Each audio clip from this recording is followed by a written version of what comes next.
अस्सलाम वालेकुम। हमने जनरल टॉक्सिकोलॉजी स्टार्ट की हुई है फोरेंसिक्स में, जिसमें हमने लास्ट प्रीवियस लेक्चर में फैक्टर्स जो कि पॉइजन को मॉडिफाई कर रहे होते हैं, ठीक है, वो हमने पढ़ लिए थे। आज हमने डायग्नोसिस ऑफ द पॉइजनिंग से स्टार्ट करेंगे, ठीक है। जितना हम इजीली कवर कर सके कोशिश करेंगे उसको हम कवर करें। अब यहाँ पर हम स्टार्ट करते हैं अपना आज का topic, diagnosis of the poisoning. इसमें हम जो डायग्नोसिस करते हैं वो लिविंग में कैसे करते हैं और डेड में कैसे करते हैं। लिविंग में ना दो केसेस होते हैं, एक्यूट पॉइजनिंग का केस हो सकता है और क्रॉनिक पॉइजनिंग का केस हो सकता है। अब एक्यूट पॉइजनिंग के केस में हम कैसे डायग्नोसिस करेंगे, इसमें सबसे पहले ये देखो कि अगर जो है ना सिम्टम्स सिम्टम्स की बात की जाए, जैसे उस पेशेंट ने कोई सस्पेक्टेड फूड, मेडिसिन या कोई फ्लूइड लिया तो सिम्टम्स अपेयर हो जाएंगे, ठीक है। उससे पहले वो पर्सन जो था ना, अब उसकी हेल्थ अच्छी थी, ठीक है, सिम्टम्स अपेयर होंगे। अब कैसे सिम्टम्स आ सकते हैं, वोमिटिंग हो सकती है, डायरिया हो सकता है, ठीक है। और अगर बैक्टीरियल फूड पॉइजनिंग का केस है तो ये ऑनसेट जो है वो डिले भी हो सकता है, ठीक है। फिर उसके बाद अगर कोई और पर्सन, एक पर्सन और दो पर्सन विद सिमिलर, उन्होंने फूड, मेडिसिन और फ्लूइड कोई सिमिलर चीज खाई है तो उनके जो इफेक्ट्स आएंगे वो भी सिमिलर होंगे और साइमल्टेनियसली दोनों को जो है ना वो इफेक्ट्स आ रहे होंगे, ठीक है। इससे भी हमें पता चल जाएगा कि कोई पॉइजन लिया होगा इन्होंने। फिर उसके बाद सिम्टम्स जो है वो रैपिडली इंक्रीज कर सकते हैं, ठीक है, बहुत ज्यादा सिवियर हो सकते हैं, उसके बाद डेथ भी हो सकती है या वो रिकवर भी हो सकता है पेशेंट, ठीक है। अब साइन और सिम्टम्स डिपेंड भी करते हैं कि कौन से रूट के जरिए से उसको एडमिनिस्ट्रेट किया गया। अगर ओरली पॉइजन लिया गया तो साइन और सिम्टम्स जो है ना वो हाफ एन आवर और 1 आवर इन इसके दरमियान आएंगे, ठीक है। और अगर इंजेक्शन के थ्रू है तो फिर तो फौरी तौर पर रैपिडली स्टार्ट हो जाएंगे सिम्टम्स आना। फिर उसके बाद जो मेन सिम्टम्स आते हैं वो वोमिटिंग, डायरिया और कन्वर्जेंस और या कोमा, ये आते हैं मेन सिम्टम्स, ठीक है। ये हमने देख लिया। अब आगे जो है ना वाइटल्स अगर हम जैसे पेशेंट के कराएं तो उसमें पल्स, बीपी, टेम्परेचर वगैरह, रिस्पिरेटरी रेट, वो किस तरह से अफेक्ट करेगा। तो वो हम ना पॉइजन टू पॉइजन वेरी करते हैं। जैसे कि अब ये देखो टेम्परेचर है, अगर धतूरा पॉइजनिंग का केस है तो उसमें टेम्परेचर इंक्रीज करेगा, और यही अगर बार्बिट्यूरेट या पॉइजनिंग का केस है, ठीक है, बार्बिट्यूरेट पॉइजनिंग का केस है तो टेम्परेचर डिक्रीज करेगा। और उन्होंने ये बताया कि पल्स जो है ना एक्यूट पॉइजनिंग के केस में इंक्रीज करती है, यानी रैपिड होती है। बीपी की बात करें तो एम्फीटामिन पॉइजनिंग में वो इंक्रीज करेगा। और डिक्रीज कब करेगा, BP, shock, alcohol and barbiturate poisoning, ठीक है, इसमें बीपी डिक्रीज कर जाएगा। फिर उसके बाद रिस्पिरेटरी रेट की बात की जाए तो वो भी डिक्रीज करता है, अगर अल्कोहल या ओपियोइड का केस है, ठीक है ना, इन पॉइजनिंग्स में ये डिक्रीज करेगा। फिर उसके बाद जो है ना कुछ पॉइजन्स की जो है ना कोई स्पेसिफिक कैरेक्टरिस्टिक ऑर्डर यानी कि स्मेल आती है वोमिटिंग में, उससे भी हमें पता चल जाता है कि कौन सा पॉइजन हो सकता है। अब हम स्मेल ऑफ वोमिटस से कैसे जो है वो करते हैं। अब सबसे पहले देखो, अगर फिनोल पॉइजनिंग का केस है तो फिर उसकी एक पेक्यूलर जो है ना वो स्मेल होगी। अगर साइनाइड पॉइजनिंग है तो बीटर आलमंड लाइक स्मेल होगी। अगर एमोनिया है तो इरिटेंट, और अगर अल्कोहल लिया था तो ईथर स्मेल। तो इन स्मेल से हमें पता चल सकता है कि कौन सा जो है पॉइजन लिया गया था। अब नेक्स्ट हम देखते हैं, अगर एसिटिक एसिड लिया गया तो उसकी एसिड विनीगर लाइक स्मेल होगी, ठीक है। फिर उसके बाद नेकेड एग्जामिनेशन ऑफ द वोमिटस, यानी वोमिटिंग किसी ने किया तो उस वोमिटर से हमें अगर उसका नेकेड एग्जामिनेशन करेंगे तो उससे भी पता चल सकता है कि कौन सा पॉइजन था। जैसा है कि ब्लैक अगर वोमिटस है, ठीक है ना, तो वो सल्फ्यूरिक एसिड के केस में होगा, ठीक है। और अगर जो है ब्लूइश ग्रीन वोमिटस है तो वो copper sulphate, greyish white vomitus in mercury, coffee ground vomitus in arsenic, luminous in the dark with garlic colour in phosphorus. फिर उसके बाद स्किन चेंजिंग्स कैसे आती हैं, ड्राई फ्लश्ड स्किन होती है एंटी कोलिनर्जिक ड्रग में, और हॉट फ्लश्ड स्किन होती है ऑर्गेनोफॉस्फोरस पॉइजनिंग में, ठीक है। फिर गम, लिप्स और tongue stained in copper sulphate and KMnO4 की पॉइजनिंग में। आई चेंजेस कैसे आती हैं कि अगर प्यूपिल डायलेट करता है, ठीक है ना, और उसके अलावा which response to change in light in LSD और विड्रॉल सिम्टम्स। अगर कोई मेडिसिन आपने छोड़ी है उसके विड्रॉल सिम्टम्स में या LSD यूज किया, उसमें क्या होगा कि प्यूपिल डायलेट भी करेंगे और वो लाइट को रिस्पॉन्स भी करते हैं। ये चेंजेस आती हैं। डिम लाइट, पिन पॉइंट, यानी प्यूपिल, पिन पॉइंट प्यूपिल का मतलब बहुत छोटा हो जाएगा प्यूपिल ऑर्गेनोफॉस्फोरस पॉइजनिंग में, ठीक है। फिर उसके बाद रेड टीयर्स, ठीक है, यानी कि क्या होगा कि आइज में से रेड टीयर्स का आना, और फॉस्फोरस पॉइजनिंग में होता है। फिर स्लगिश रिस्पॉन्स आता है और डायलेटेड प्यूपिल्स होता है एम्फेटामिन पॉइजनिंग में, ठीक है। फिर उसके बाद आ जाता है क्रोनिक पॉइजनिंग। अब हमने लिविंग में एक्यूट पॉइजनिंग देख लिया, अब हम पढ़ेंगे क्रोनिक पॉइजनिंग। क्रोनिक पॉइजनिंग में अब जो सिम्टम्स होते हैं वो कैसे आते हैं, जैसे कि जनरल जो है वो बॉडीली डिस्कम्फर्ट होना, हेल्थ जो है वो इल है, ओबेसिटी है, वो एब्डोमिनल पेन है, पैरालिसिस, न्यूरोपैथी वगैरह। इसमें ये देखो हाइपर पिगमेंटेशन स्किन का होगा, ठीक है, उसमें रेन ड्रॉप अपीयरेंस जैसी, ठीक है। फिर उसके बाद नी लाइंस कहते हैं कि नेल्स के ऊपर ट्रांसवर्स बैंड्स आना, ठीक है। फिर ये और अब कब से हमें पता, आर्सेनिक पॉइजनिंग में ऐसा होता है और थेलियम में, ठीक है, इनमें ऐसा होगा। फिर उसके बाद जो है ना मर्क्यूरियल ट्रेमर्स आते हैं मरकरी के पॉइजनिंग में। फोसी जो आता है क्रोनिक फोस्फोरस, यानी ये मर्क्यूरियल ट्रेमर्स मरकरी से याद रख लो। फोसी जब पीओ है तो फोस्फोरस में ऐसा होता है। फिर उसके बाद run Amok in chronic cannabis indica, ठीक है। डेलीरियम ट्रेमर्स आते हैं क्रोनिक अल्कोहल पॉइजनिंग में। फेशियल जो है ना पेलर टिपेलर और एनीमिया ब्लैक लेंस, ये किसमें आएंगी, लेड पॉइजनिंग में। क्रोनिक लेंस सारे क्रोनिक ही हैं, ठीक है। बस ये कि कौन कौन सा पॉइजन है, ठीक है, कोकेन बग्स कोकेन की पॉइजनिंग में आएंगी। फिर उसके बाद डेड में कैसे करेंगे, डेड में करते हैं हम, ये मैंने लिखा हुआ है। डेड में सबसे पहले हिस्ट्री होती है, फिर उसके बाद पोस्टमार्टम एग्जामिनेशन होगा, ठीक है। सबसे पहले हिस्ट्री देखो, हिस्ट्री में ना हम पूछेंगे कि सिम्टम्स क्या आए थे। ऑब्वियसली पेशेंट तो डेड है ना, तो उसके अटेंडेंट्स वगैरह से पूछेंगे क्या सिम्टम्स आए थे, ठीक है, अपीयर कब हुए थे। फिर उसके अलावा जब कितनी देर तक जब इंजेक्शन उसने कोई पॉइजन लिया था उसके कितनी देर तक वो जिंदा रहा था, तो क्या कोई ट्रीटमेंट दिया गया था या नहीं दिया गया था। फिर पोस्टमार्टम एग्जामिनेशन की जाएगी, एक्सटर्नल और इंटरनल। जो एक्सटर्नल एग्जामिनेशन की जाएगी उसमें क्लॉथ को देखा जाएगा, बॉडी को देखा जाएगा, कोई स्टेन तो नहीं था पॉइजन का, कोई वोमिटस या फीसिस वगैरह का स्टेन तो नहीं था।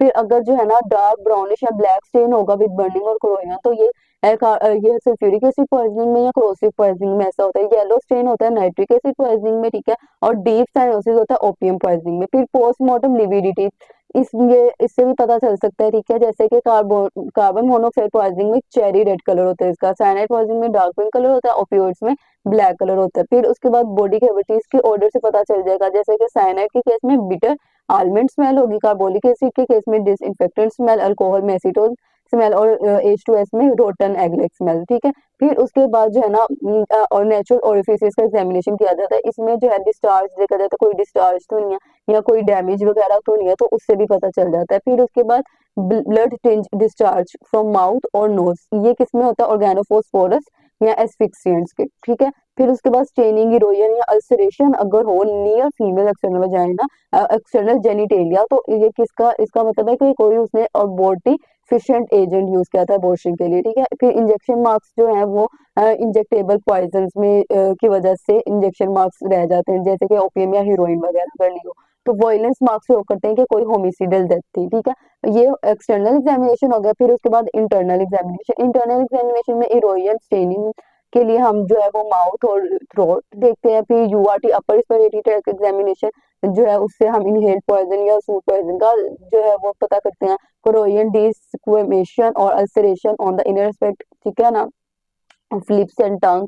फिर mucus membrane of the stomach and GIT को देखा जाता है ताकि कोई स्पेसिफिक कलर चेंज या कोई अल्सरेशन या सॉफ्टनिंग या परफोरेशन तो नहीं, जो कि क्रोसिव के केस में होता है। जीआईटी कंटेंट्स को हम देखते हैं, कोई solid particle tablet foreign body या पाउडर लिक्विड वगैरह, ठीक है ना, उनकी डिस्टिंक्ट ऑर्डर से हमें पता चल जाता है जब हम जीआईटी को के कंटेंट्स देख रहे होते हैं। फिर हार्ट को एग्जामिन करना है। फिर उसके बाद केमिकल एग्जामिनेशन आ जाता है, experiments on the animals, model and circumstantial evidence of the poison. मतलब ये इतना ज्यादा नहीं है इम्पोर्टेंट, फिर भी आप देख लो केमिकल एग्जामिनेशन में क्या है कि पॉइजन को हम किसी फूड, वोमिटस, स्टूल, ब्लड और उसके अलावा किसी फ्लूइड वगैरह में पॉइजन को देखेंगे, ठीक है। किसी सिक्रीशन में, सलाइवा, मिल्क वगैरह में या कोई हेयर नेल वगैरह में का एनालिसिस करेंगे, केमिकली हम देखेंगे पॉइजन को। फिर एक्सपेरिमेंट कैसे एनिमल में किया जाएगा, कोई भी हमें सस्पेक्टेड फूड है, मेडिसिन वगैरह, तो हम उसको क्या करेंगे, विक्टिम को उस पिंजरा से अलग कर लेंगे।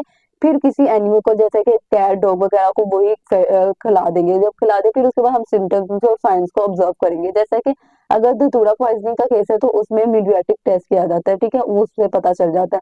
फिर मॉरल और सर्कमस्टेंशियल को देख लो कि रिलेटिव्स ऑफ, अगर फ्रेंड्स का जो है ना clue of poison can be taken from the friends और रिलेटिव्स और from where poison is purchase and environment, उनसे भी पता चल लगाया जा सकता है कि जो है ना रिलेटिव्स का बिहेवियर वगैरह से कि क्या वो भी इम्पोर्टेंट होता है। फिर अगर अनड्यू हेजिटेट करते हैं रिलेटिव्स तो वो भी पता चल सकता है कि क्या सस्पिशियस कोस करते हैं। बस इसको छोड़ो, अब आगे जो है ना हमने क्या पढ़ना है, मेडिको लीगल मैनेजमेंट पढ़नी है पॉइजन की, ये बहुत ज्यादा इंपॉर्टेंट है, ये बहुत ज्यादा इंपॉर्टेंट है, इसको करना है। इसमें सबसे पहले आ जाएगा स्कैंडिनेवियन मेथड। स्कैंडिनेवियन मेथड जो है ये इंटेंसिव स्पोर्टिव थेरेपी का मेथड है, जिसमें 3 चीजें आती हैं।